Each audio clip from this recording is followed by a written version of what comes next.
Hello friends, मैं Amit sir और आपका बहुत बहुत वेलकम है हमारे जूम इंस्टीट्यूट ऑनलाइन चैनल में। लास्ट हमने आपसे ऑर्गेनिक केमिस्ट्री के टॉपिक में जो बातें की वो थी इलेक्ट्रोमैग्नेटिक इफेक्ट, और आज मैं आपसे बातें करने वाला हूं अबाउट रेजोनेंस के बारे में कि रेजोनेंस क्या है और हमें क्या क्या बातें समझनी होंगी। आइए रेजोनेंस को स्टार्ट करते हैं कि रेजोनेंस होता क्या है। इसको समझने के लिए हमने एक छोटा सा एग्जाम्पल लिया। एग्जाम्पल में मैं आपके सामने ओजोन के एक मॉलिक्यूल को ड्रॉ कर रहा हूं। यह है ओजोन का एक मॉलिक्यूल जिसका हमने एक लुईस स्ट्रक्चर ड्रॉ किया है। लुईस स्ट्रक्चर की मतलब यह होता है कि अगर आपने कहा कि लुईस स्ट्रक्चर है मतलब हर एटम अपने ऑक्टेट को कंप्लीट करता हुआ दिख रहा होगा। इस स्ट्रक्चर में अगर हम बात करें तो ये वाला जो केमिकल बॉन्ड है ये कोऑर्डिनेट बॉन्ड होता है, जहां ऑक्सीजन अपने एक लोन पेयर इलेक्ट्रॉन को शेयर कर रहा होता है। ये जो मॉलिक्यूल है ये ओजोन का एक लुईस स्ट्रक्चर ड्रॉ किया गया। अब अगर मैं आपसे बातें करूं कि इससे रेजोनेंस का क्या रिलेशन है, तो आइए इसे क्लियर करते हैं।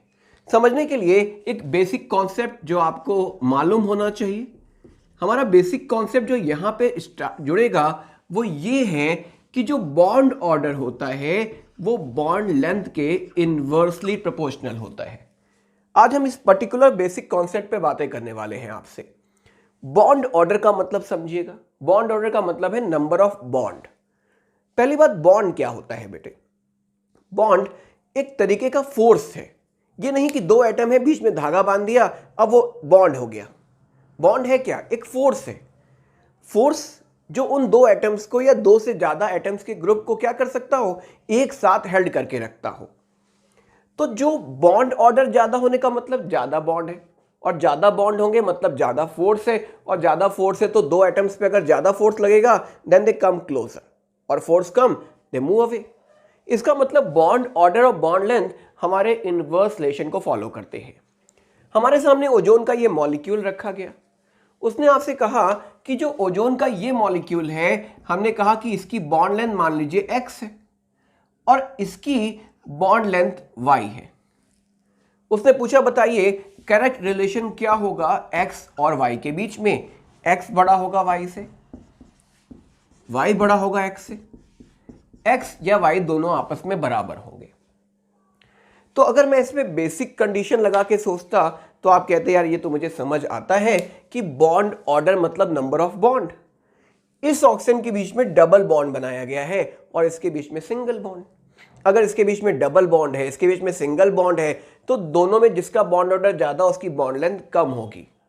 यानी आपके अकॉर्डिंग या इस बेसिक कॉन्सेप्ट के अकॉर्डिंग अगर मैं बात करता तो हमारे पास जो आंसर आता वो क्या आता कि x का बॉन्ड ऑर्डर ज्यादा है यानी x की बॉन्ड लेंथ कम होनी चाहिए, मतलब रिजल्ट b के रिस्पेक्ट में होना चाहिए था। लेकिन जब ओजोन को स्टडी किया गया अंडर एक्सरेज, याद रखिएगा बेटे, एक्सरेज की हेल्प से हम इन मॉलिक्यूल्स के दो एटम्स के बीच के डिस्टेंस को मेजर कर पाते हैं। तो जब ओजोन के मॉलिक्यूल को स्टडी किया गया तो मिला क्या? मिला ये कि x और y दोनों बराबर थे। ये पिक्चर हमें ये बात तो नहीं बता सकती ना कि x और y बराबर होंगे, क्योंकि ओजोन का जो लुईस स्ट्रक्चर हमने ड्रॉ किया वो स्ट्रक्चर इस बात को एक्सप्लेन नहीं कर सकता था। तो फिर बात उठती है कि ओजोन का स्ट्रक्चर कैसा होगा। ओजोन का स्ट्रक्चर हम ये भी कर सकते थे, यहां पे कहता कोई सिंगल बॉन्ड बना दो, यहां डबल बॉन्ड बना दो, तो क्या चेंजेस हो जाते? आप कहते नहीं। मतलब अभी भी ये पिक्चर क्या बता रहा है आपको? अभी भी ये पिक्चर बता रहा है कि यहां सिंगल है यहां डबल, और अगर सिंगल और डबल बॉन्ड है तो बॉन्ड लेंथ आपस में बराबर नहीं होनी चाहिए थी। लेकिन ओजोन के केस में हमें दोनों बॉन्ड लेंथ बराबर मिली।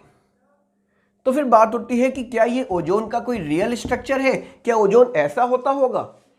तो आप कह सकते हो कि नहीं, एक्सरे तो कहता है कि दोनों की बॉन्ड लेंथ बराबर है, मतलब दोनों के बीच में लगने वाले फोर्सेस बराबर हैं, मतलब दोनों के बॉन्ड ऑर्डर बराबर होने चाहिए। लेकिन ये बात हम इस स्ट्रक्चर से या इस स्ट्रक्चर से एक्सप्लेन नहीं कर सकते। तो एक नया कॉन्सेप्ट इंट्रोड्यूस किया गया, द कॉन्सेप्ट इज रेजोनेंस। इस रेजोनेंस ने हमारे इस कॉन्सेप्ट को कैसे एक्सप्लेन करके दिया? उन्होंने कहा चलिए हम इस बात को मानते हैं कि दोनों मॉलिक्यूल एक दूसरे में लगातार इंटरकन्वर्ट हो रहे होंगे। मतलब जहां डबल बॉन्ड है वहां सिंगल हो जाए, और जहां सिंगल बॉन्ड है वहां डबल हो जाए। मतलब double single double single double single लगातार चेंज हो रहे हो, बहुत तेजी से चेंज हो रहे हो। मतलब यहां पे आपको डबल भी नहीं दिख रही होगा और ना ही सिंगल दिख रहा होगा, ये लगातार चेंज हो रहे होंगे। और मैं कहूं ये दोनों एक दूसरे में लगातार चेंज हो रहे हैं, तो क्या आप ये बोल सकते हो कि दोनों की बॉन्ड लेंथ बराबर हो सकती है? अब तो आप सोचोगे कि यार यहां पे डबल भी है और सिंगल भी है, यहां सिंगल भी है और डबल भी है। मतलब अब ये दोनों पिक्चर्स इस तरीके से दिखते हैं कि आप कहोगे हां, अगर ये कंडीशन होगी तो मैं x और y को बराबर कर सकता था। तो रेजोनेंस क्या है? तो resonance is just about basic concept, जो हमारे उन लुईस स्ट्रक्चर्स पे एप्लीकेबल होता है, उन कंपाउंड्स पे एप्लीकेबल होता है जिनका एक स्ट्रक्चर, उनका एक लुईस स्ट्रक्चर हमारी सारी प्रॉपर्टीज को एक्सप्लेन नहीं कर पाता। उन्हें एक्सप्लेन करने के लिए हमें क्या करना पड़ता है? एक से ज्यादा स्ट्रक्चर्स ड्रॉ करने पड़ते हैं। तो what is resonance? Resonance is just a phenomenon जिसमें हम ये बताते क्या है कि अगर कोई ऐसा मॉलिक्यूल है जिसका एक लुईस स्ट्रक्चर सारी प्रॉपर्टीज नहीं बता सकता, तो हमें क्या करना पड़ेगा? हमें उनके एक से ज्यादा स्ट्रक्चर ड्रॉ करने पड़ेंगे, और उनका जो कंट्रीब्यूशन होगा वो हमें इस बात को एक्सप्लेन करके देगा कि सारी प्रॉपर्टीज किस तरीके से मैच हो रही हैं। And this is what resonance. तो मैंने भी आपको रेजोनेंस डिफाइन करके दिया, और देखिए आप अब बोर्ड पे रेजोनेंस की इस पर्टिकुलर डेफिनेशन को देख सकते हो। अगर आपको इसे नोट करना हो तो आप इसे नोट भी कर सकते हो कि कुछ सर्टेन कंपाउंड्स या मॉलिक्यूल्स होते हैं जिनका सिंगल लुईस स्ट्रक्चर, जैसे अभी आपने बातें की ओजोन के बारे में कि ओजोन का आपने जब सिंगल स्ट्रक्चर ड्रॉ किया तो मैं इसकी बॉन्ड लेंथ के ऑर्डर को नहीं एक्सप्लेन कर पा रहा था, लेकिन हमने कहा कि इनके एक से ज़्यादा स्ट्रक्चर्स बना लेते हैं। चलो, जब आपने इनके एक से ज़्यादा स्ट्रक्चर्स बना लिए और ये स्ट्रक्चर्स जो एक दूसरे में लगातार क्या हो रहे हैं? इंटरकन्वर्ट हो रहे हैं। अगर इन्हें मान लिया जाए तो आप बातें एक्सप्लेन कर पा रहे थे, तो that particular phenomenon is called what? Resonance. In structures को आप क्या नाम देते हो? हम नाम देते हैं रेजोनेटिंग स्ट्रक्चर्स। लेकिन फिर आपके सामने क्वेश्चन बनता है कि ये रेजोनेटिंग स्ट्रक्चर है, ये रेजोनेटिंग स्ट्रक्चर है, तो ओजोन का स्ट्रक्चर कौन सा बनाऊं मैं? रियल स्ट्रक्चर क्या है ये? तो आप कहोगे नहीं, इसके अकॉर्डिंग तो बॉन्ड लेंथ बराबर नहीं है, ये नहीं, इसके अकॉर्डिंग ही बराबर नहीं है। तो रेजोनेटिंग स्ट्रक्चर या कैनोनिकल स्ट्रक्चर्स जो होते हैं, they are not a real structures. तो रियल क्या है? तो रियल बनाने का तरीका होता है कि आप इस स्ट्रक्चर को, दोनों स्ट्रक्चर्स को कंट्रीब्यूट करोगे। कंट्रीब्यूशन किस तरीके से? तो हमने क्या किया कि हमने इस स्ट्रक्चर को ड्रॉ करने की बात की। ड्रॉ करने पे आपने क्या किया? हमने कुछ ये कंडीशन तैयार की। हमने 3 ऑक्सीजन इस तरीके से लगा दिए। आपने कहा यहां डबल बॉन्ड और यहां डबल बॉन्ड की पोजीशन क्या हो रही है? लगातार चेंज हो रही है, जिसे आप डॉट लाइन से दिखा दोगे। जब आपने इसे डॉट लाइन से दिखा दिया तो ये ओजोन का जो स्ट्रक्चर है इसे हम कहते हैं हाइब्रिड स्ट्रक्चर, और जो हाइब्रिड स्ट्रक्चर होता है उसे हम रियल स्ट्रक्चर का नाम देते हैं। तो ये क्या है? ये ओजोन का हाइब्रिड या रेजोनेंस, हाइब्रिड या रियल स्ट्रक्चर है। और ये क्या है? ये ओजोन के रेजोनेटिंग स्ट्रक्चर्स या कैनोनिकल स्ट्रक्चर्स हैं। कुछ और एग्जांपल्स अगर मैं ले लूं कि हम और एग्जांपल्स लेके समझ पाएं इस पर्टिकुलर टॉपिक को, तो आइए जरा सा देखते हैं कुछ और एग्जांपल्स के साथ कि रेजोनेंस में कुछ और एग्जांपल हमें क्या मिलेंगे। इनमें हमने एक दूसरा एग्जांपल आपके सामने लिया जो आपके लिए बहुत फैमिलियर है, बेंजीन। बेंजीन में क्या होगा? ये रहा बेंजीन का स्ट्रक्चर बेटे, और इस बेंजीन के दूसरे स्ट्रक्चर को हमने ड्रॉ किया। आपको मालूम होगा कि बेंजीन में यहां डबल बॉन्ड है, यहां सिंगल बॉन्ड है। बेंजीन के डबल बॉन्ड और बेंजीन के सिंगल बॉन्ड का मतलब हुआ कि बेंजीन के दोनों कार्बन कार्बन बॉन्ड लेंथ क्या होंगे? सेम नहीं होंगे। लेकिन अगर हम ये मान लें क्या कि इन दोनों के साथ भी क्या हो रहा है? इस स्ट्रक्चर का कंट्रीब्यूशन हो रहा है, तो आप क्या कहोगे? तो आप कहोगे कि दोनों स्ट्रक्चर को एक साथ जोड़ लेते हैं। एक साथ जोड़ लिया, इसका मतलब हमने कहा कि हमने कुछ ये मान लिया, क्या? यहां डबल बॉन्ड है, यहां डबल बॉन्ड मान लिया, यहां भी डबल बॉन्ड, यहां भी डबल बॉन्ड, यहां भी डबल बॉन्ड, यहां भी डबल बॉन्ड। पार्शियल फॉर्म में तो एक सर्कल बना देते हो ना आप बेंजीन के अंदर। ये जो बेंजीन के अंदर आप सर्कल बनाते हो, ये क्या बता रहा है? ये बताता है बेंजीन का हाइब्रिड स्ट्रक्चर। और ये क्या है, ये बेंजीन के रिजोनेटिंग स्ट्रक्चर्स हैं।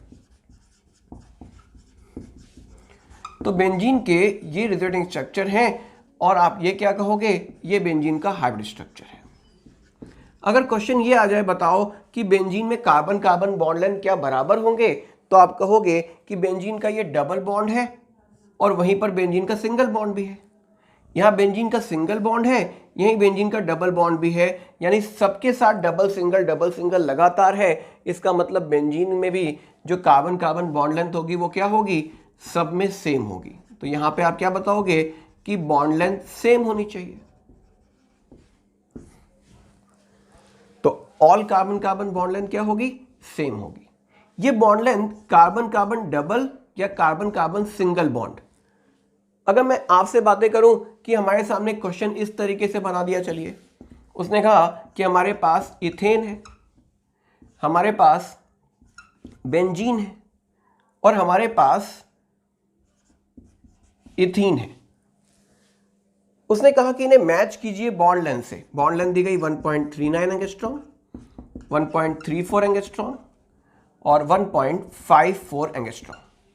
उसने कहा बताओ इन्हें किस तरीके से आप मैच करोगे कि किसकी बॉन्ड लेंथ कौन सी होगी। आपने कहा मैं सारी बॉन्ड लेंथ तो नहीं याद करके रख सकता, तो याद नहीं करना है, जस्ट अ ट्रिक।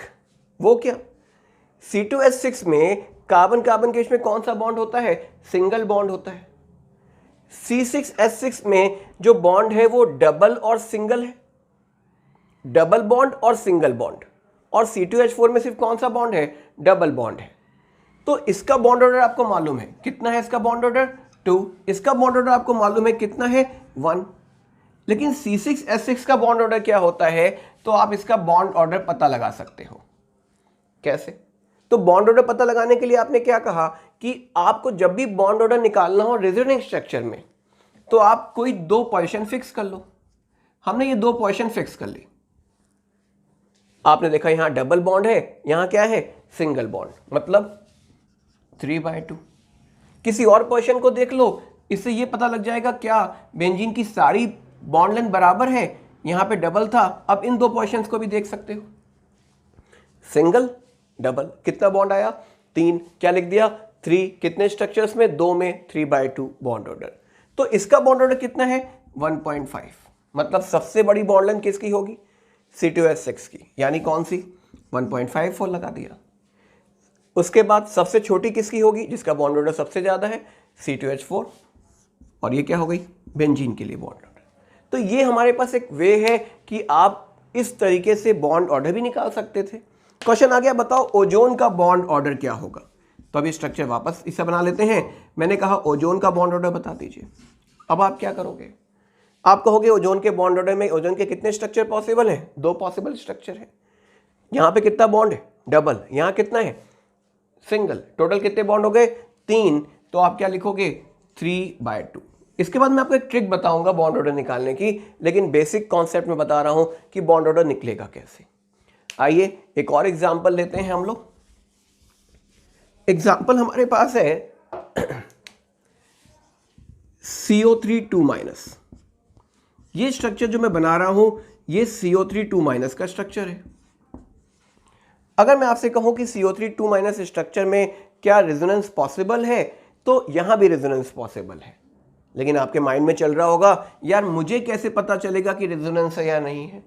मैं बोल रहा हूं कि हाँ रेजोनेंस है, कुछ देर बाद ये क्वेश्चन मार्क आपका अपने आप आपके माइंड से इरेज हो जाएगा। आप भी बोलोगे हाँ यहां रेजोनेंस है, लेकिन जरा सा वेट करना पड़ेगा, हम इन बातों को आगे जोड़ते जाएंगे अभी। तो CO3 का स्ट्रक्चर हमारे पास है। इस स्ट्रक्चर का रेजोनेटिंग स्ट्रक्चर ड्रॉ करने जा रहा हूं मैं। हमने कहा इसके स्ट्रक्चर को ड्रॉ करो। आप कहोगे एक बार डबल बॉन्ड यहां बनाया था, तो ये भी तो कर सकते थे कि इसके भी डबल बॉन्ड इसके साथ बनाते। तो ये ऑक्सीजन कहेगा तो मेरे साथ भी तो डबल बॉन्ड बनाओ, तो चलो इसके साथ भी बना लेते हैं। ये पॉसिबल पिक्चर ड्रॉ हो सकती थी इस पर्टिकुलर कंपाउंड की। ये है कार्बोनेट आयन के रेजोनेटिंग स्ट्रक्चर्स।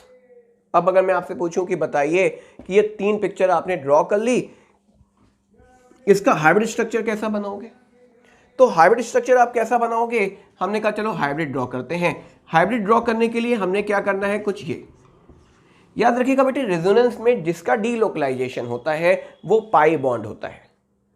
सिग्मा बॉन्ड जो होते हैं, ये सिग्मा है, ये सिग्मा है, ये सिग्मा है, आप देखो सिग्मा बॉन्ड वैसा ही है ना। हाइब्रिड ब्रांचेस में एक बात ध्यान रखिएगा, मान लो एक रूम के अंदर आप मौजूद हैं, उस रूम में आपने टेबल रखा हुआ है, आपने सोफा सेट रखा हुआ है, आपने बेड रखा हुआ है, आपने टीवी रखी हुई है।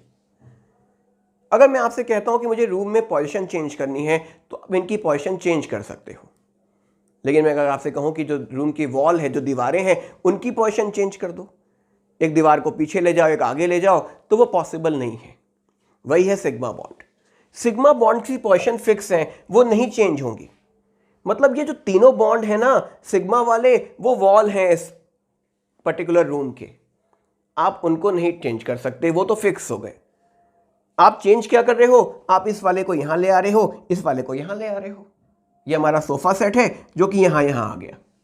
इसका मतलब आप इस बॉन्ड को यहां ले आए, या यहां भी आ सकता था, वो यहां भी आ सकता था। और अब बात उठती है कि नेगेटिव चार्ज कितना है टोटल। तो आपने कहा ये दो नेगेटिव चार्ज तीनों पे घूम रहे हैं, तो आपने -2 लिख दिया।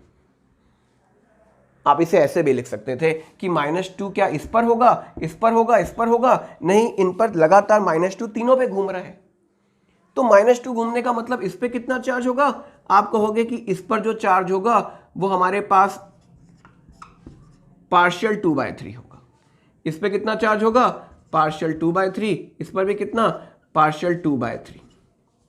मतलब अगर मैं आपसे कहूं कि कार्बोनेट आयन का मुझे फॉर्मल चार्ज बता के दो कि फॉर्मल चार्ज कितना होगा, तो आप कहोगे कि फॉर्मल चार्ज तो मुझे पता लग गया, कितना, -2/3।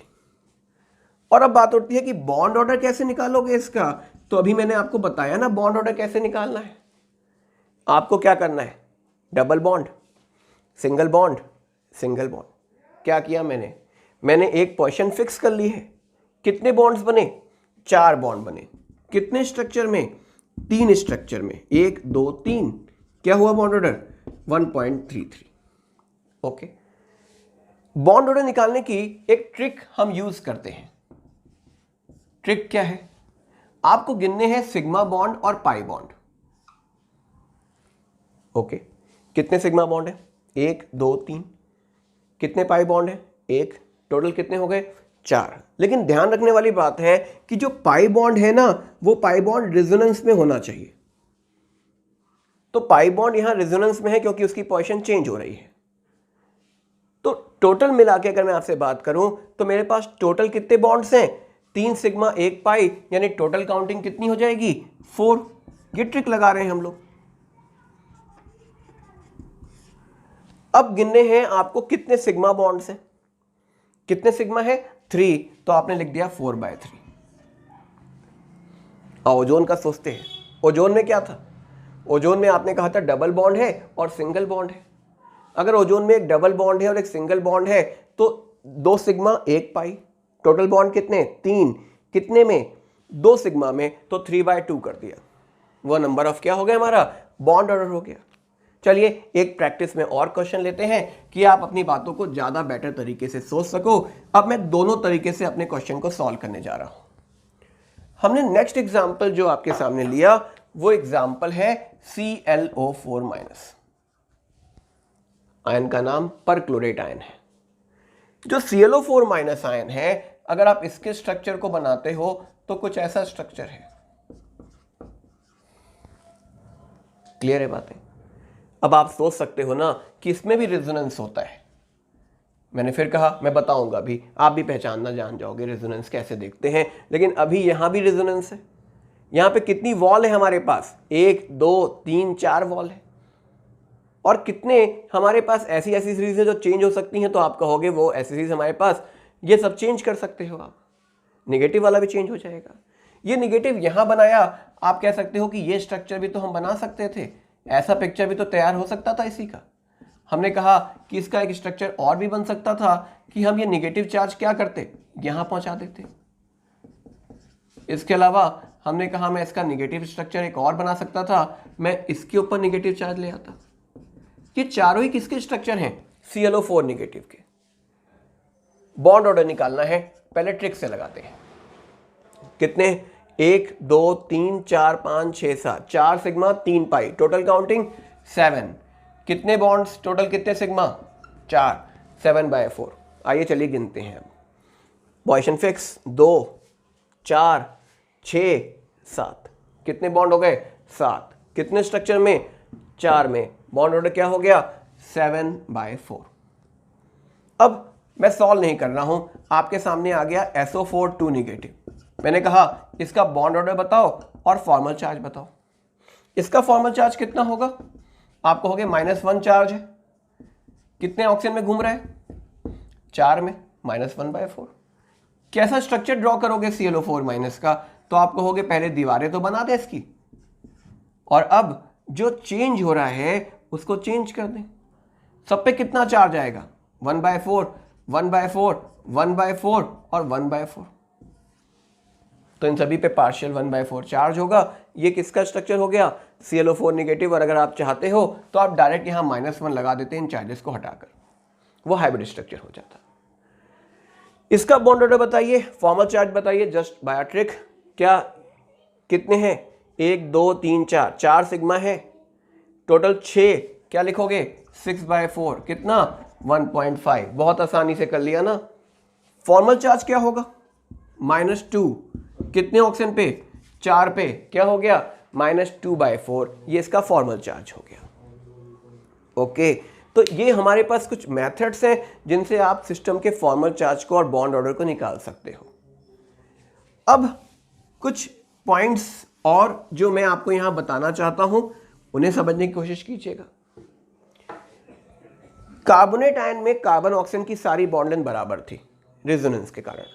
ClO4 नेगेटिव में सारे क्लोरीन ऑक्सीजन की बॉन्ड लेंथ भी क्या थी, बराबर थी। Reason, due to resonance. Benzene में कार्बन कार्बन बॉन्ड बराबर था, ऑक्सीजन में बराबर था। अब इसी पे उन्होंने क्वेश्चन बनाया कि मेरे पास मान लीजिए नेफ्थलीन का मॉलिक्यूल है। नेफ्थलीन के कितने रिजल्टिंग स्ट्रक्चर बनेंगे। एक ट्रिक यहां भी बता रहा हूं मैं आपको कि how to check how much resulting structures. मैं एक बार अगली एक वीडियो और बनाऊंगा जिसमें सारी ट्रिक्स एक साथ जोड़ूंगा रिजल्टिंग स्ट्रक्चर्स काउंटिंग के लिए। तो यहां एक ट्रिक देखिएगा, अगर आपके पास कोई ऐसी रिंग है जैसे बेंजीन हो गई, दूसरी रिंग जोड़ दी मैंने।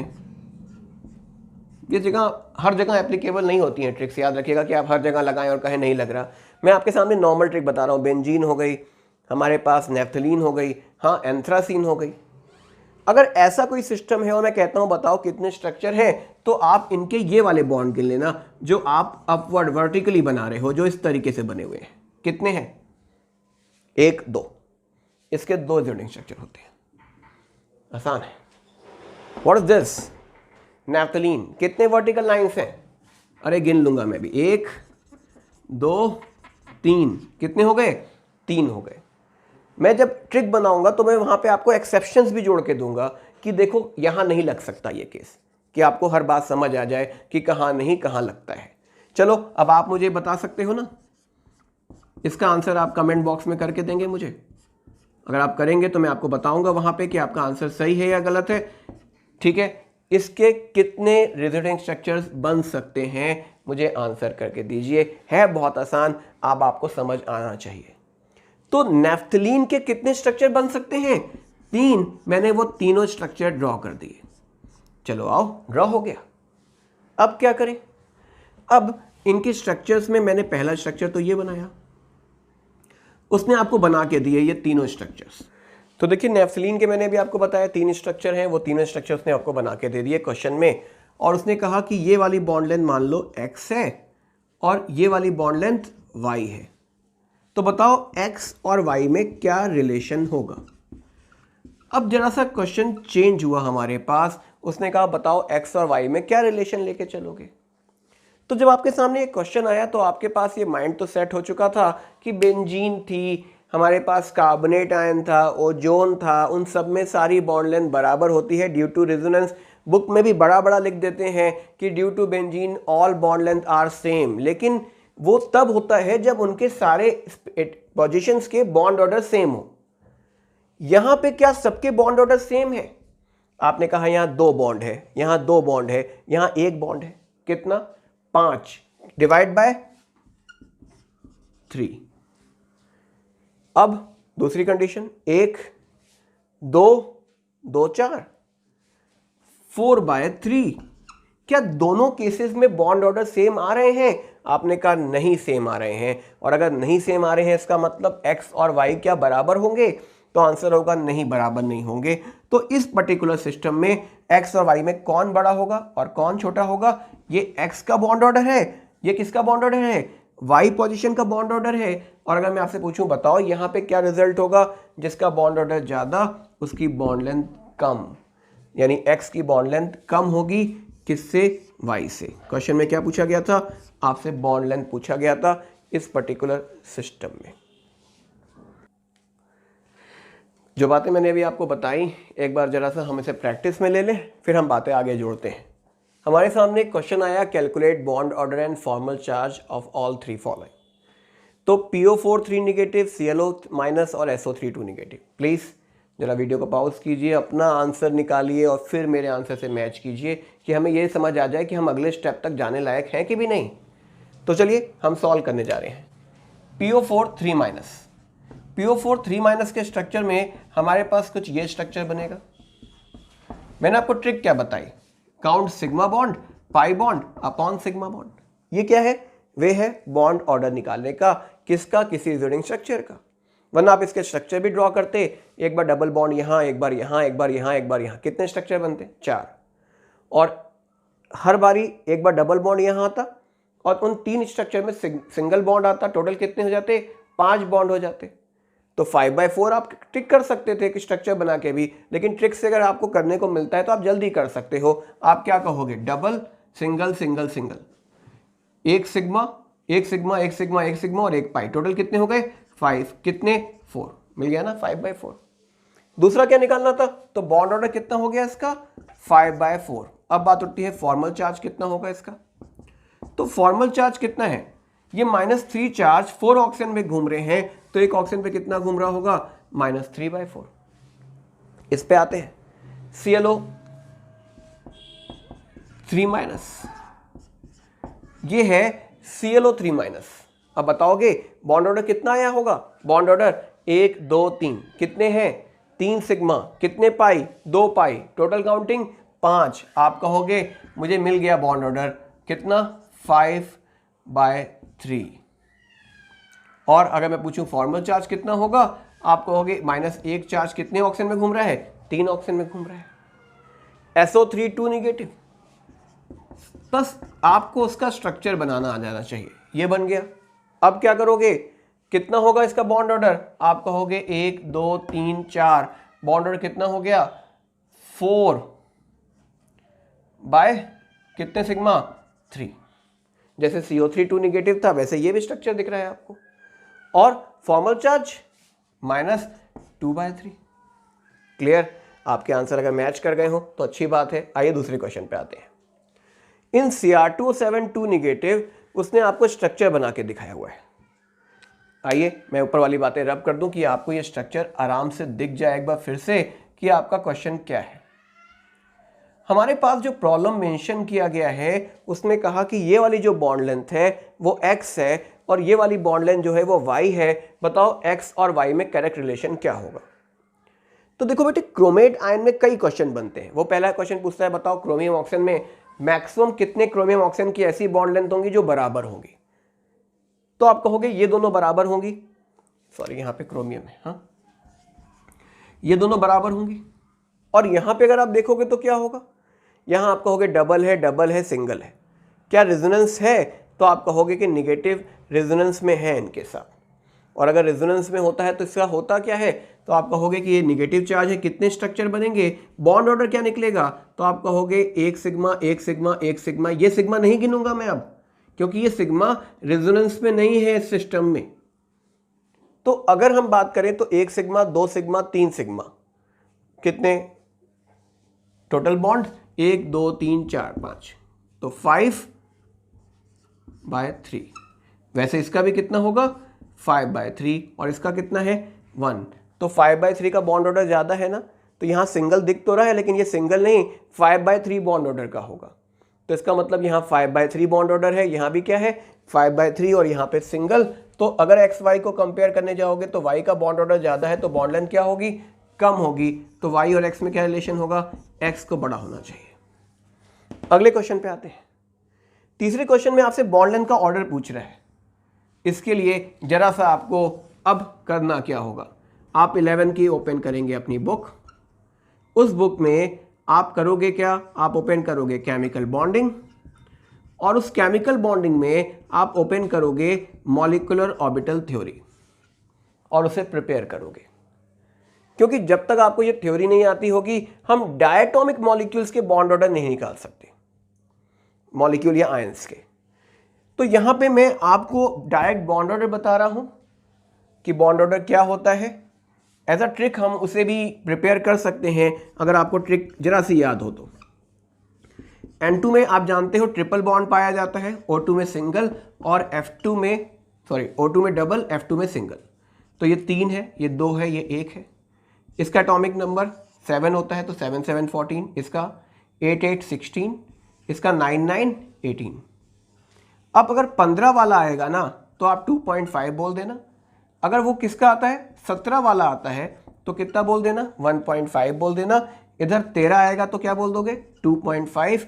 अगर 12 आएगा तो क्या बोल दोगे 2 बोल दोगे। ये ट्रिक है बॉन्ड ऑर्डर को तुरंत देखने की। O2 कितना है 16, बॉन्ड ऑर्डर कितना होता है 2, ये डायटोमिक नहीं है।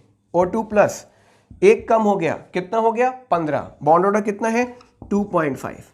O2 माइनस 16 1 17, बॉन्ड ऑर्डर कितना है 1.5 और इसका तो अभी आपने देखा था ओजोन का 1.5।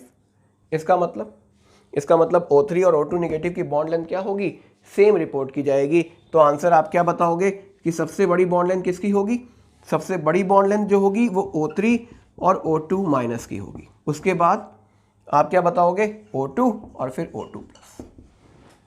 क्लियर है बातें। आइए इस क्वेश्चन के साथ आते हैं। मैं इस ट्रिक को रब कर रहा हूँ, आपको ये ट्रिक प्रिपेयर रखनी है तो आप प्रिपेयर कर सकते हैं, वरना आप डायरेक्ट थ्योरी को भी समझ सकते हैं जाकर। CO 8 और 6 14 अभी देखा था 3, कार्बोनेट आयन का बॉन्ड ऑर्डर आपने निकाला था 1.33 और CH3 CHO का स्ट्रक्चर अगर आप बनाओगे तो कैसा स्ट्रक्चर बनेगा, कुछ ये बनेगा। कितना बॉन्ड है 2, तो सबसे बड़ी बॉन्ड लेंथ किसकी होगी कार्बोनेट आयन की, उसके बाद CH3 CHO की, उसके बाद कार्बन मोनोऑक्साइड की। तो आज मैंने आपको बताया कि रेजोनेंस की नीड क्यों पड़ी और रेजोनेंस होता क्या है। लेकिन सबसे मुश्किल पार्ट जो और सबसे ज़्यादा जरूरी पार्ट कि हम कैसे पहचानेंगे कि सिस्टम में रेजोनेंस है या नहीं और किन किन कंडीशंस में रेजोनेंस मिलता है, वो बातें मुझे आपसे नेक्स्ट टर्म पे करनी है। आज के लेक्चर में मैंने आपको बॉन्ड ऑर्डर, फॉर्मल चार्ज निकालना बताया। मैंने आपको बताया कि क्या ट्रिक्स होती हैं कुछ स्ट्रक्चर्स के रिजल्टिंग स्ट्रक्चर्स को पहचानने की। टॉपिक आगे इंटरेस्टिंग और होता चला जाएगा। मैं आपको एक ट्रिक का भी इसी के बीच में एक लेक्चर आएगा, रेजोनेटिंग स्ट्रक्चर्स में कितने स्ट्रक्चर बन सकते हैं, उनमें क्या एक्सेप्शंस हैं, वो सारी बातें। अगर आपको लगता है कि वो सारी वीडियोस आपको चाहिए तो प्लीज़ हमारे चैनल को सब्सक्राइब कीजिए कि आप तक वो वीडियो हम पहुंचा सकें। बेल आइकॉन को जरूर क्लिक कर दीजिएगा कि वीडियो पहुंचते ही आप तक तब से पहले पहुंचे। और बातें अगर वीडियो ये पसंद आई हो तो प्लीज़ लाइक कीजिएगा, कुछ कमेंट कीजिएगा अगर कोई भी प्रॉब्लम आपको आती है तो। और ज़रूर अगर आपको पसंद आए तो शेयर ज़रूर कीजिएगा अपने दोस्तों के साथ। बाकी नेक्स्ट टाइम पर हम बातें करेंगे। Thank you.